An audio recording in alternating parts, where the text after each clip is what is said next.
Neste momento, iniciaremos a primeira apresentação, que tem como tema os desafios dos resíduos sólidos no Brasil e na Amazônia, a busca por soluções inovadoras, a ser proferida pelo excelentíssimo senhor professor doutor Fábio Feldman. Por gentileza, vamos receber com carinho o nosso professor, doutor Fábio Feldman, um breve currículo do mesmo. Fábio Feldman é ambientalista, ex-deputado constituinte e autor de importantes legislações brasileiras como a Lei da Mata Atlântica, Educação Ambiental, Política de Resíduos Sólidos, entre outras, participante também das principais entidades não governamentais nacionais e internacionais como SOS Mata Atlântica e Greenpeace. Vamos desejar ao nosso palestrante uma excelente apresentação, professor Dr. Fábio Feldman.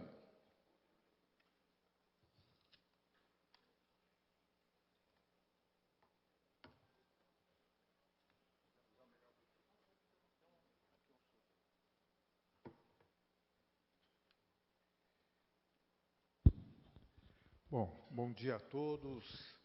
Eu queria agradecer a oportunidade de estar aqui conversando com vocês na Semana Mundial do Meio Ambiente.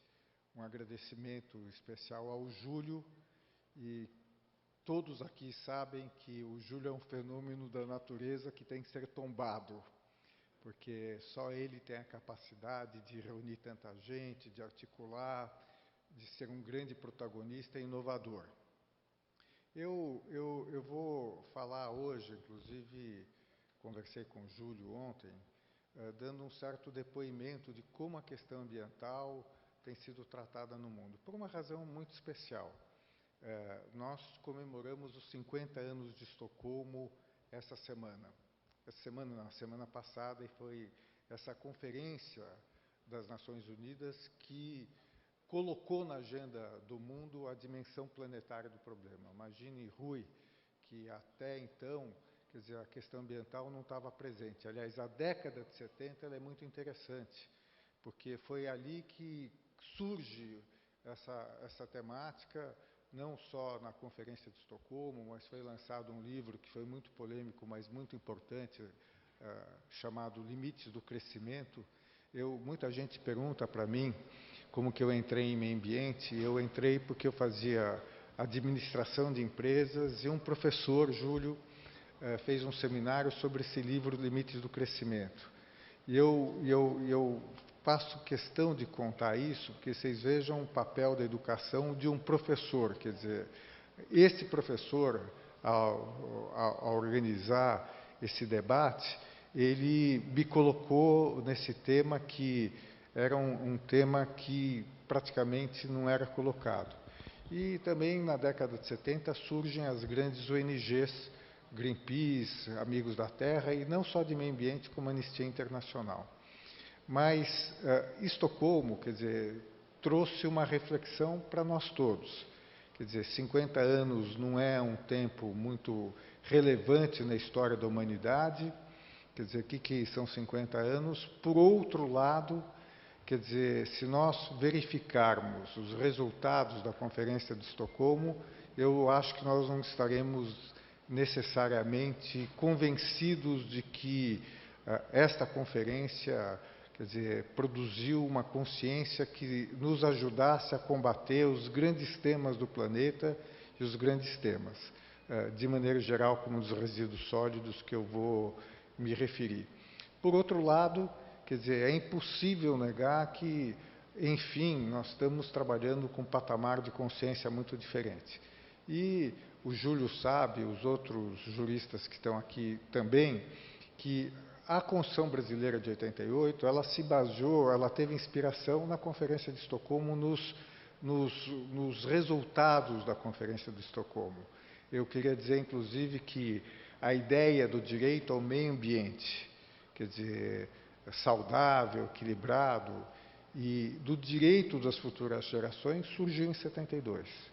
Quer dizer, se alguém, quando me perguntam sobre o artigo 225 da Constituição Brasileira, quer quer dizer, ela tem muitos dispositivos importantes, mas eu acho que é a única matéria que claramente reconhece o direito às futuras gerações, é o artigo 225. Quer dizer, isso traz para nós, eu acho que uma questão muito importante, que sobre sustentabilidade.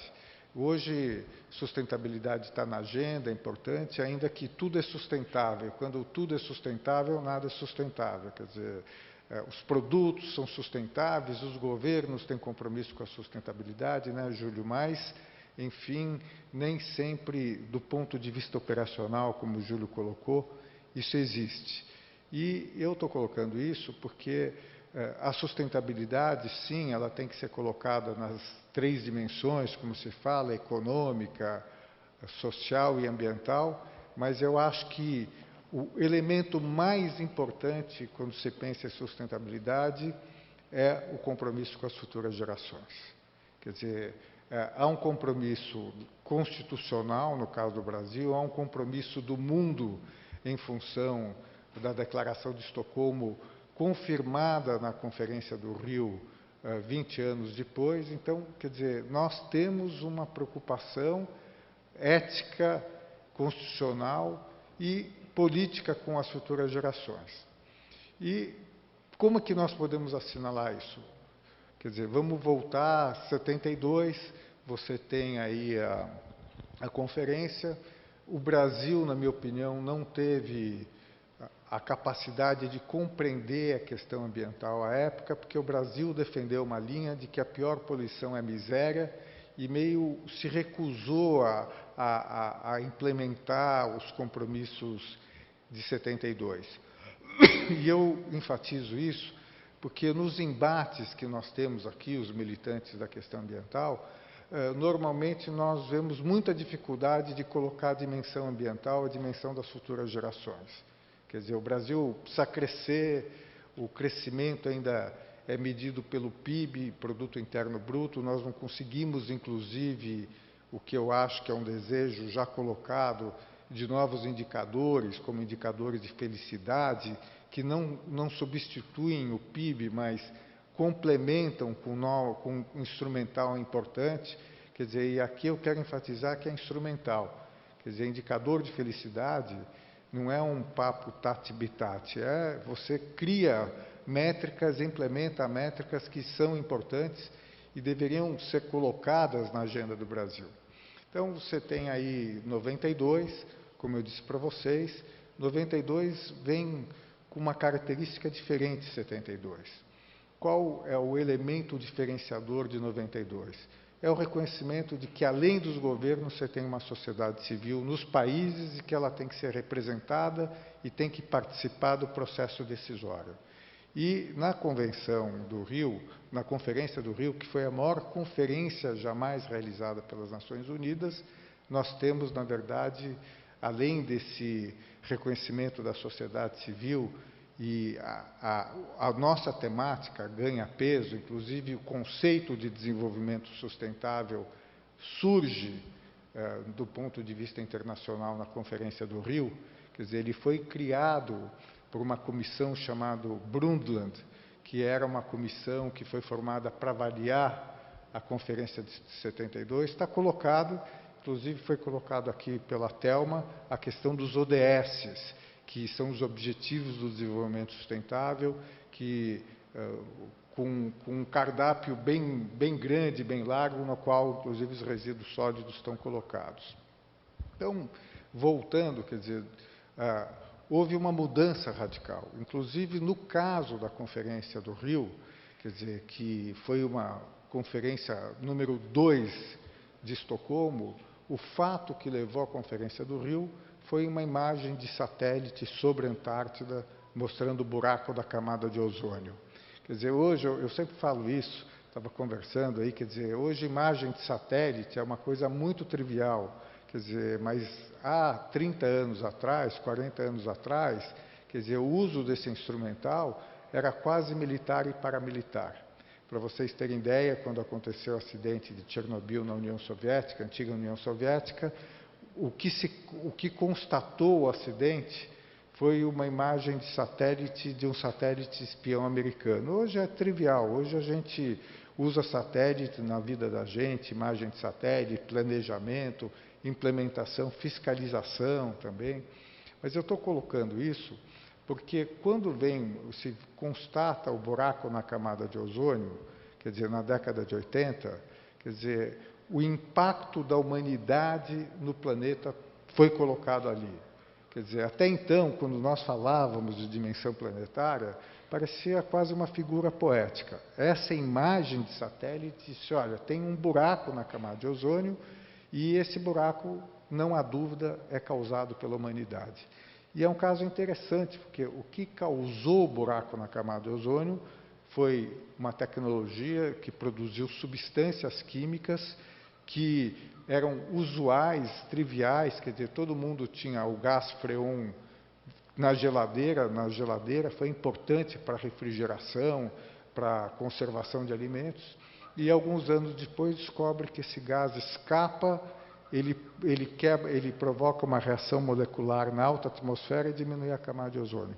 Foi isso que provocou claramente esse impacto na opinião pública que gerou a convocação da Conferência do Rio de Janeiro. Quer dizer, como estou dizendo, num mundo muito diferente, porque a Conferência do Rio participou sociedade civil e a verdade é que houve duas conferências, uma oficial, que foi a Rio 92, e uma que foi da sociedade de maneira geral, a Eco 92, há um pouco de confusão.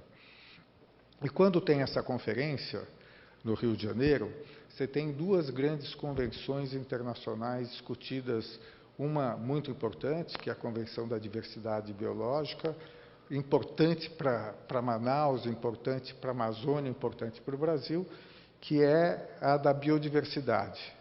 Ainda que eu sempre lembro que a palavra biodiversidade foi inventada em 1988, pelo Edward Wilson, que morreu há pouco tempo, para vocês verem como o nosso tema ganhou espaço na vida das pessoas. Quer dizer, hoje você fala em biodiversidade e todo mundo comenta isso. Você que fez um livro sobre floresta de várzea, quer dizer, há 30 e poucos anos atrás não existia, Júlio, a ideia, o conceito de biodiversidade.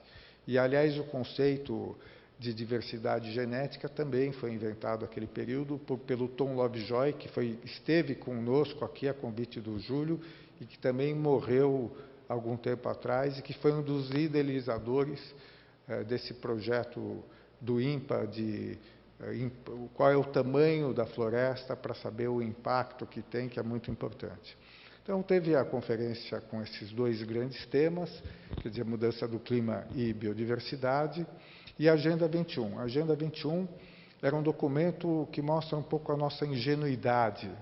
Quer dizer, chamava 21 porque nós imaginávamos que de 92 até o início do século, o mundo iria caminhar na direção da sustentabilidade. Por isso que chama Agenda 21. De certa maneira, com uma ingenuidade, mas, por outro lado, com um caráter visionário, porque o que está lá é um documento longo, 40 capítulos, é o que o mundo tem que fazer a nível global, da comunidade internacional, nacional, estadual e local, municipal. Fizemos isso não tão bem como teríamos feito. E aí, qual foi o grande tema que ganhou importância no mundo? Foi o tema da mudança do clima.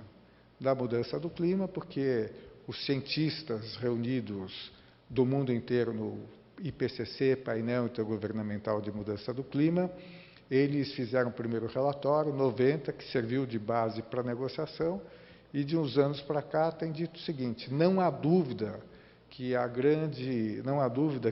a humanidade é responsável pelo aquecimento global. Essa dúvida, que tem sido muitas vezes colocada pelos chamados negacionistas, não existe a nível da comunidade científica. E eu falo comunidade científica porque o IPCC não produz ciência, o IPCC compila a ciência que está sendo produzida no mundo inteiro, com um elemento a mais que eu acho muito importante.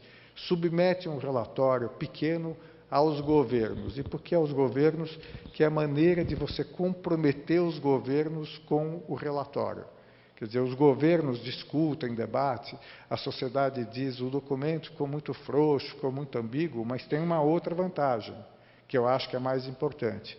Os governos, a partir do relatório do IPCC, assumem compromissos e nós, a partir dos relatórios do IPCC, não podemos mais negar que existe um tema chamado mudança do clima, mais especificamente aquecimento global, e aí surge, quer dizer, uma série de compromissos éticos. O maior e o mais importante que eu gostaria de assinalar para a gente que está nessa sala é o seguinte, quer dizer, nós somos a primeira geração impactada com a mudança do clima, quer dizer, nenhuma geração sofreu e enfrentou a mudança do clima como nós estamos enfrentando agora, quer dizer, vocês vejam aí Petrópolis, há pouco tempo atrás, Recife, quer dizer, a manifestação do aquecimento global nos chamados desastres naturais, quer dizer, e um dado importante, esse que eu vou colocar e entrar nos resíduos sólidos. Quer dizer, o que a comunidade científica está dizendo, e, de certa maneira, o que o Acordo de Paris determinou em 2015, é que nós temos muito pouco tempo para agir. Quer dizer, as duas grandes datas que são colocadas são 2030 e 2050. 2030, agora. Amanhã de manhã. 2050, amanhã à tarde, amanhã à noite. E como nós podemos agir? Nós podemos agir, quer dizer, reduzindo basicamente a emissão de gás de efeito estufa. E nessa região, quer dizer, é importante assinalar isso, porque a contribuição do desmatamento para o aquecimento global também é incontestável. E, no caso do Brasil, nós estamos, nos últimos anos, numa posição muito desconfortável, incômoda, quer dizer, e eu diria que é constrangedora para o país, mas para cada um de nós, que é o Brasil como primeiro campeão mundial da devastação florestal e um dos grandes emissores de gás de efeito estufa na atmosfera. Também, eu tenho participado de alguns debates, aí queria só fazer uma observação.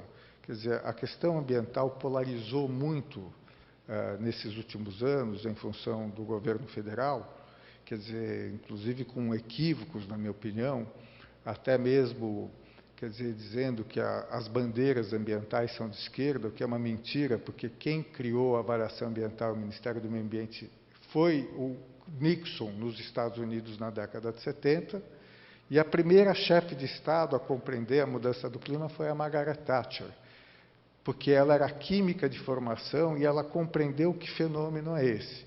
Então, nós estamos vivendo um ambiente muito polarizado, mas eu quero dizer o seguinte, você não debate número. Essa questão do desmatamento da Amazônia não cabe debate. Os números estão lá colocados, ou pelo Instituto de Pesquisa Espacial, não é isso? Que é um órgão do governo, ou pelo que é o monitoramento que a própria sociedade civil está fazendo. Então, o Brasil está nessa situação muito incômoda, muito difícil, quer dizer. E quero também dizer que a principal fonte de emissão brasileira é o desmatamento da Amazônia, mas houve recentemente um relatório sobre Mata Atlântica, mostrando que aumentou o desmatamento da Mata Atlântica no último ano em 66%.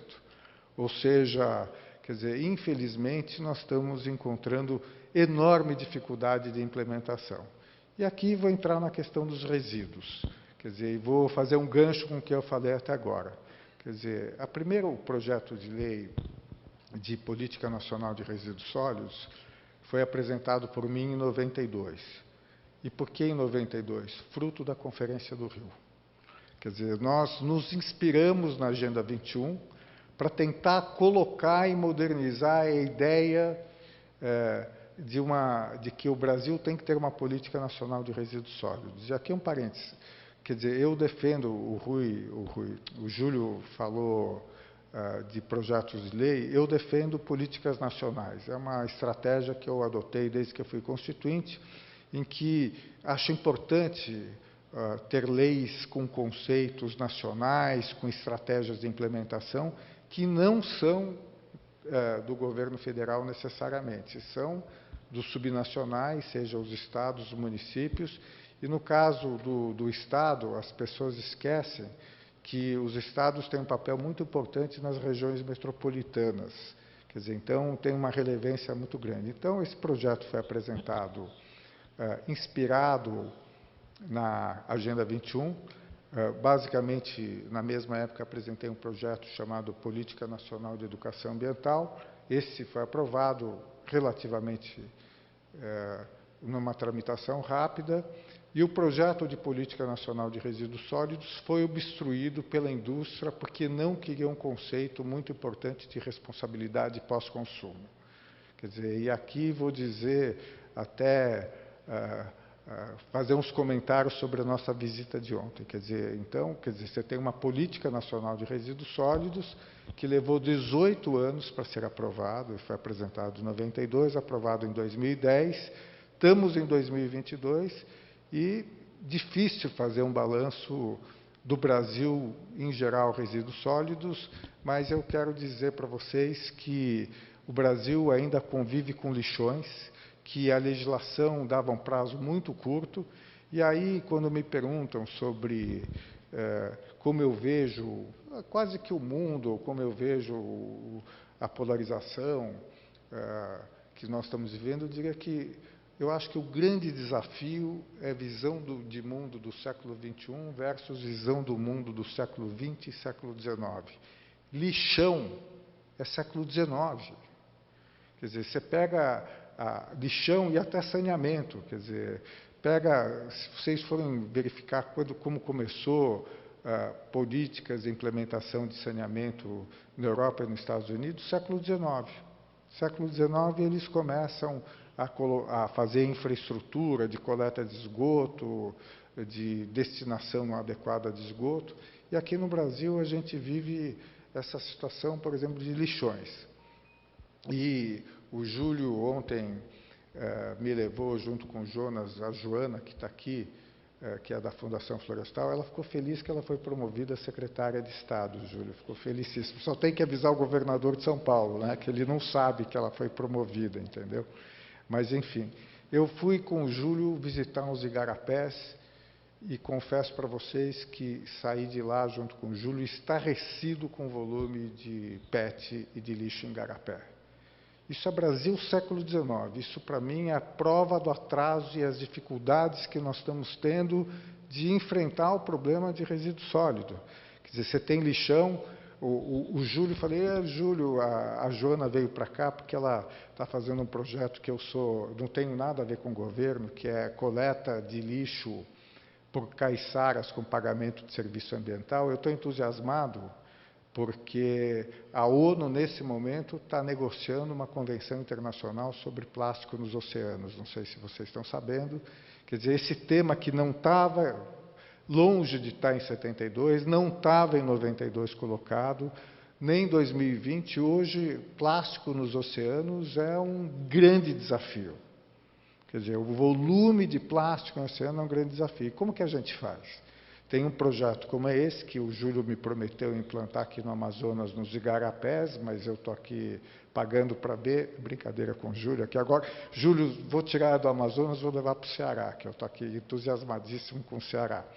Mas estou colocando que é essa questão, a dimensão que o tema do plástico nos oceanos ganhou. Quer dizer, a ONU está fazendo uma convenção, como da biodiversidade, mudança do clima, até estou falando que tem um projeto de PSA para desertificação, combate à desertificação. Quer dizer, a situação dos oceanos hoje é dramática em função do plástico, e o plástico, inclusive, ele está se provando que ele contamina, inclusive, a cadeia alimentar, e que quando, a depender dos produtos dos alimentos que você usa, você está se contaminando. Quem imaginaria isso alguns anos atrás? Daí fomos lá nos igarapés, e o programa de ambientalista lixão. Fábio, eu tenho um programa sensacional para você. Pensei, vou nadar no Rio Negro, vou numa unidade de conservação, vou te levar para visitar lixões do Amazonas. Falei, pelo amor de Deus, não, você pensa que você veio aqui passear? De jeito nenhum, vou te levar. Mas por que eu estou falando a questão dos resíduos nos igarapés? Isso leva a uma dificuldade da minha geração, do Júlio, que é o seguinte: nós demos certo na questão ambiental ou não demos? Quer dizer, a consciência está aí, teve 72, teve 92, e eu sempre digo que isso, como que a gente se sente? Quer dizer, é como uma roda gigante. Você vem para cá, vê o trabalho que o Júlio está fazendo, que muitos de vocês estão fazendo, que os catadores estão fazendo, fico super entusiasmado. Roda gigante lá em cima. Você vai para o igarapé, você sai lá deprimido e diz: não demos certo. Não é possível, numa capital do Amazonas, quer dizer, aquele volume de PET e mais do que isso. Quer dizer, população pobre vivendo ali, convivendo com isso. E aí eu respondo até Estocolmo a posição brasileira, porque a posição brasileira, como eu disse para vocês, foi: primeira coisa, combater a pior poluição é miséria. O Brasil convida indústrias poluidoras para virem para o Brasil. E a gente sente, inclusive quem trabalha na área do meio ambiente, às vezes dificuldade de compreensão. E quando você vê aquele lixo no igarapé, esgoto, não tem banheiro sendo lançado no igarapé, a resposta à posição brasileira é a seguinte: além da pobreza que está lá e tem que ser combatida, tem uma outra pobreza que é a poluição. Quer dizer, poluição é uma outra manifestação, muitas vezes, de pobreza, porque os pobres são mais afetados do que os ricos. Você não vê aqui em Manaus essa quantidade de lixo que você vê nessas regiões mais periféricas. E aí surge essa questão que eu estou dividindo com vocês. Quer dizer, com o Rio, com a COP de Glasgow, que o Rui teve as obras levadas para lá pela Arapiaú, enfim, quer dizer, nós demos certo ou não demos certo?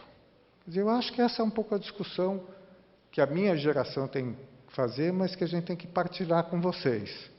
Quer dizer, com tudo que se esforçou, com esse trabalho sensacional que o Júlio está fazendo. Eu digo que eu acho que ele é sensacional, porque ele tem a capacidade de colocar a academia junto, que é a Universidade Federal do Amazonas, Universidade Estadual do Amazonas.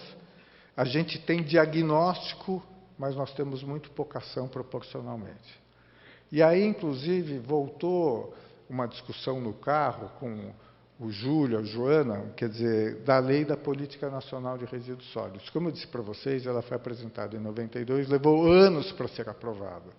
E a obstrução da lei foi da indústria brasileira. Eu falei isso porque eu participo de um grupo que está tentando fazer uma política nacional de economia circular e, novamente, dificuldades com a CNI. Por quê? Porque, para aprovar a política nacional, nós usamos uns conceitos, eu diria, leves, meio aguados, de responsabilidade compartilhada pela destinação. O que é responsabilidade compartilhada? Até o advento dessa lei, o fabricante, produtor, ele saiu o produto da fábrica, ele não tem mais nada a ver com isso, acabou. O que é responsabilidade pós-consumo?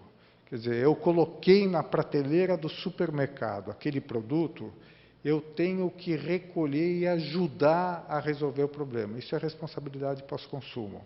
Quer dizer, comprei um celular novo, tenho que entregar o celular velho, porque as baterias têm metais pesados, e a empresa, quer dizer, que fabricou aquele celular, ela tem a obrigação de receber e dar uma destinação adequada.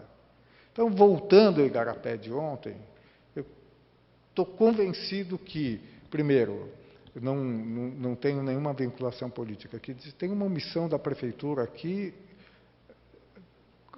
muito comprometedora. Como que pode a prefeitura, que tem a competência constitucional de coleta e destinação do lixo, permitir aqueles igarapés cheios de lixo, uma população que é a questão do saneamento também. Do Estado também, porque pela Constituição brasileira, o Estado, através do órgão meio ambiente, tem que monitorar e fiscalizar. E estou dizendo isso porque eu fui secretário de Meio Ambiente de São Paulo, e quando eu fui secretário de Meio Ambiente, 70% do lixo era destinado a lixão na minha época.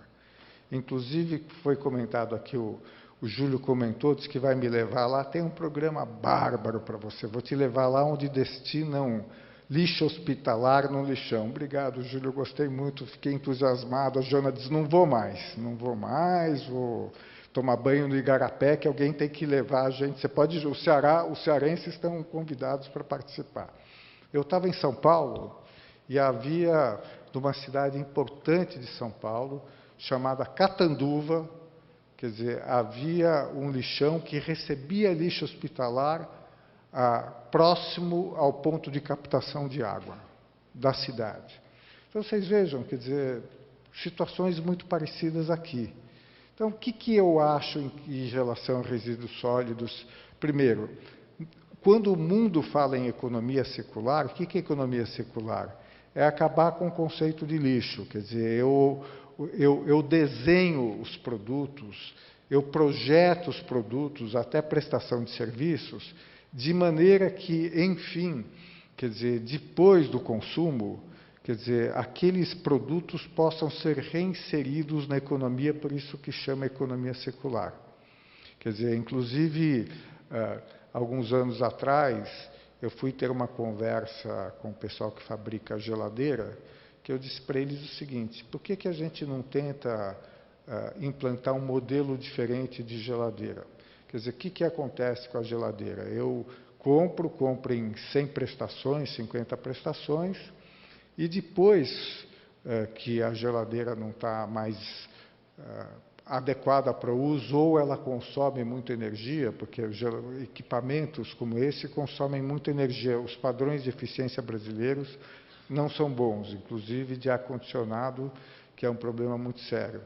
E, quer dizer, a pessoa normalmente vende essa geladeira, aliás, doa essa geladeira e compra uma nova. Daí eu falei, por que a gente não pensa no conceito de economia de serviço? Em vez de vender geladeira, por que vocês não prestam um serviço de refrigeração e de tempos em tempos, o que acontece na prática, pega a geladeira velha, porque o problema nosso de geladeira velha é destinação. Às vezes, em algumas situações, você encontra em lixões, em córregos d'água, geladeira, fogão, tal. Você pega de volta e você cobra pelo serviço de refrigeração. Isso parece uma loucura, mas eu acho que é muito viável. Quer dizer, tem que pensar de uma maneira diferente para resolver essas coisas. E também uma questão, no caso de lixo, quer dizer, a destinação do lixo, como eu disse para vocês, quer dizer, está regulamentado pela política nacional, São Paulo tem uma política estadual, a responsabilidade é do município, mas nós temos que, numa cabeça do século XXI, pensar em economia circular. Fácil, trivial, não é. Porque daí, quer dizer, você pode pensar, inclusive, em novas alternativas ao aterro sanitário e você usa como matéria-prima essas questões. Segundo, que no Brasil se usa muito pouco, quer dizer, tributação em relação à sustentabilidade. Quer dizer, o exemplo de energia agora melhorou um pouco, quer dizer, o produto que consome menos energia tem menos impostos.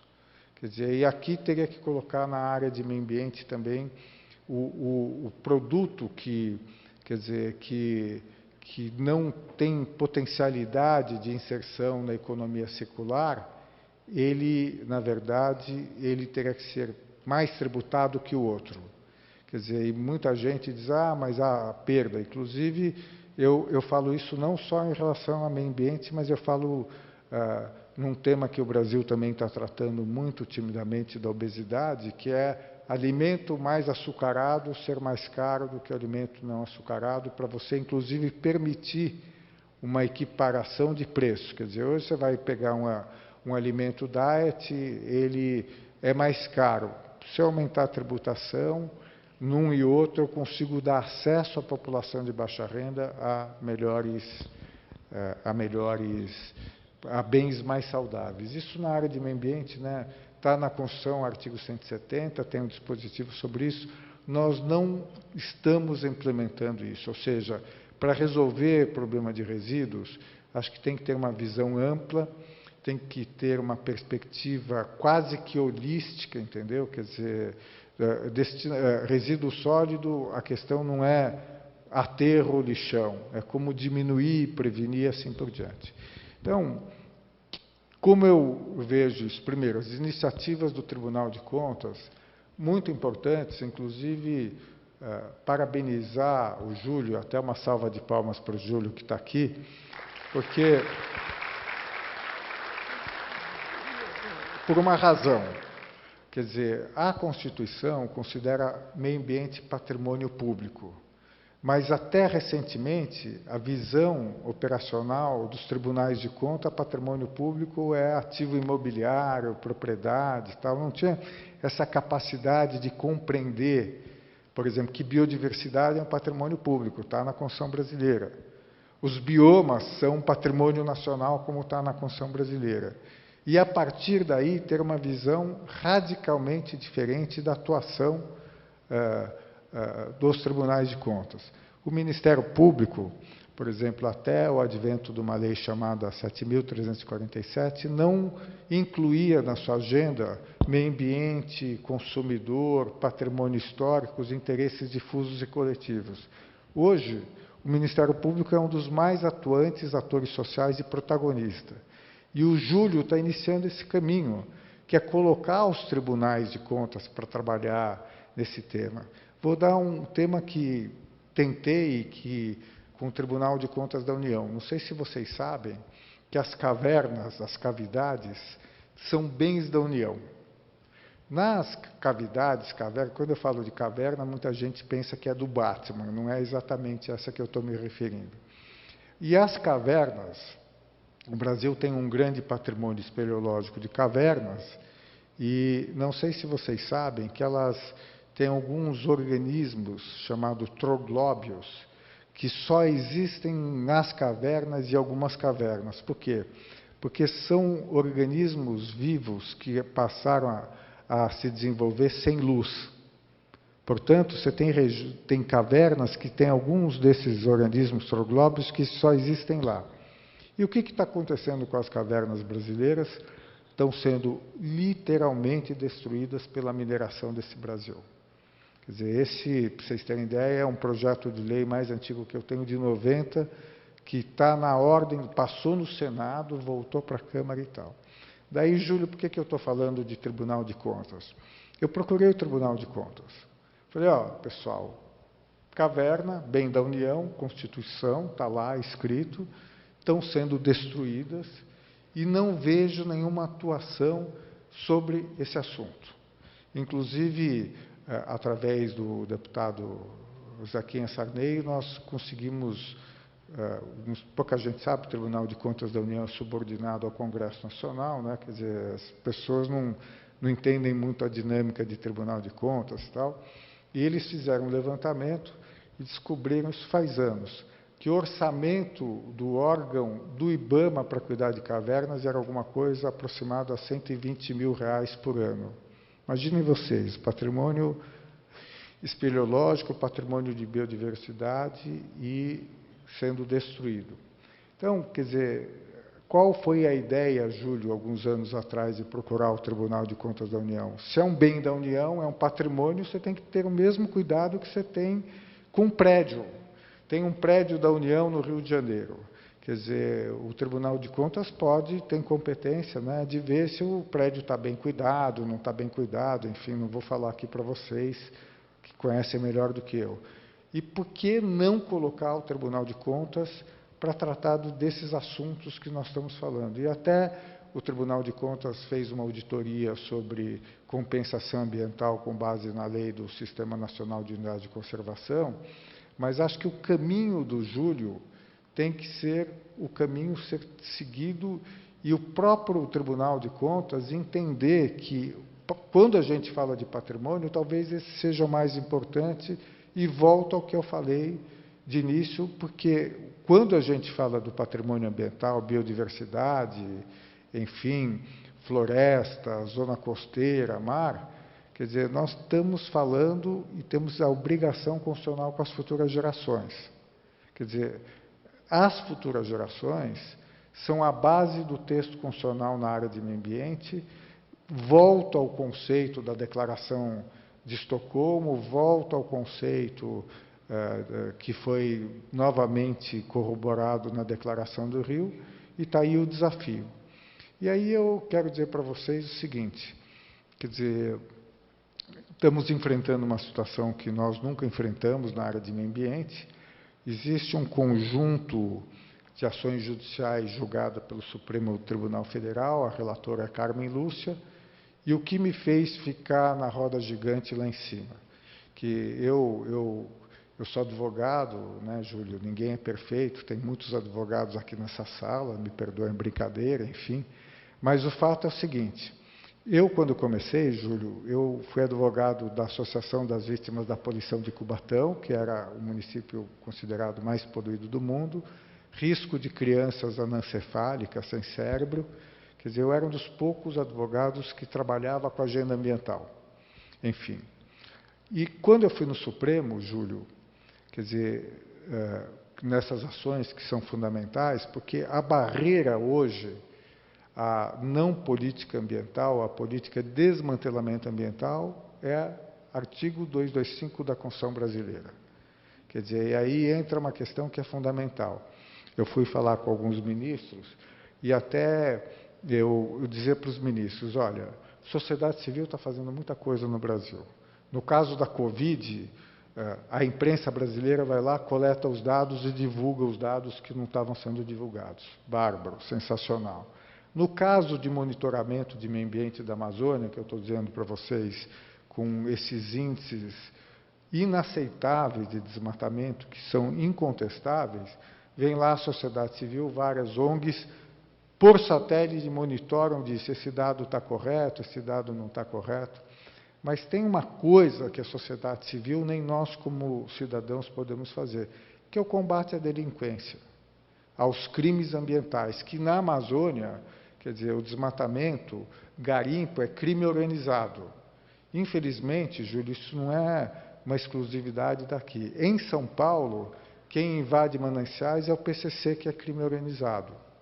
Não sei se vocês sabem disso. É o PCC. Ele encontrou um nicho de negócio, está indo super bem. Pega uma área pública, privada, desmata, loteia, aluga para pobre, não vende para pobre. Então, quer dizer, tem uma coisa que é o Estado que tem que fazer. O Estado não pode renunciar ao combate ao crime organizado, ao cumprimento da legislação. Por isso que essa decisão do Supremo é importante, porque você não vai fazer uma militância de ambientalistas, está aqui você que é a polícia militar, quer dizer, é a polícia militar que tem que fazer o enfrentamento, porque essa é a regra do Estado de Direito, não é isso? Quer dizer, o monopólio da função de violência do Estado, e não está fazendo. Então, eu quero dizer para vocês que, difícil ou não difícil, daí eu fui lá no Supremo. E os advogados que estavam defendendo as várias ações judiciais eram advogados de 32, 34 anos. Por que eu acho esse dado importante? Porque mostra que tem uma geração jovem que está atuante, está sendo protagonismo. O Júlio até falou aqui de uns trabalhos de educação ambiental que ele está fazendo, até no ginásio, e gente jovem. Então, quer dizer, o sucesso, o compromisso com as futuras gerações vai existir na prática, no concreto, se a gente conseguir fazer que essa geração mais jovem do que a minha geração tenha a capacidade de atuar. Quer dizer, eu acho que esse é o compromisso. E, como eu disse, aquele dia eu fiquei felicíssimo. Nossa, os meninos, uns rapazes e umas meninas de 32, 34 anos advogando na linha de frente. Então, eu acho que nesse conflito de geração, quer dizer, cabe a gente estimular, quer dizer, essa juventude, essa moçada, a compreender do que nós estamos falando, atuar e inovar. Quer dizer, por que é importante um programa de PSA para a coleta de lixo? Porque é inovador. Como o que o Júlio está fazendo é inovador.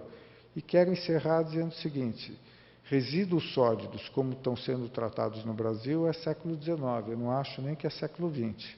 Lixão no Brasil, PET em Igarapé, quer dizer, lixão na Amazônia, que, aliás, o Júlio disse que vocês estão todos convidados, ele vai marcar no fim de semana para a turma aí, né? Sábado à noite será visita ao lixão com direito à música cantada aqui pela Sinara. Então, pessoal, desafios enormes, temos que traduzir essa consciência em ação concreta, temos que ter capacidade de engajar os mais jovens, temos que ser empreendedores e temos que ser inovadores. Se nós não conseguirmos fazer isso em relação aos nossos temas, não tem esperança. Aliás, uma observação que eu não fiz, quer dizer, um dos gases mais potentes de efeito estufa chama metano. O metano é 28 vezes mais potente que o dióxido de carbono. E lixão emite metano. Ou seja, não é... Aí você faz o gancho entre o local, o nacional e o global. Quer dizer, quando eu estou lá deixando lixão, eu estou emitindo metano. Quando você desperdiça comida na sua casa, quer dizer, você tem que saber que essa comida vai gerar metano. Então, é uma mudança no que eu encerraria dizer que é a construção de uma cidadania planetária. É o que nós estamos fazendo aqui, é um desafio, mas eu quero dizer, mais uma vez, que é um desafio que depende de empreendedorismo, inovação, compromisso político, e eu queria encerrar, dizer, mais do que tudo, é um compromisso ético com as futuras gerações. Obrigado.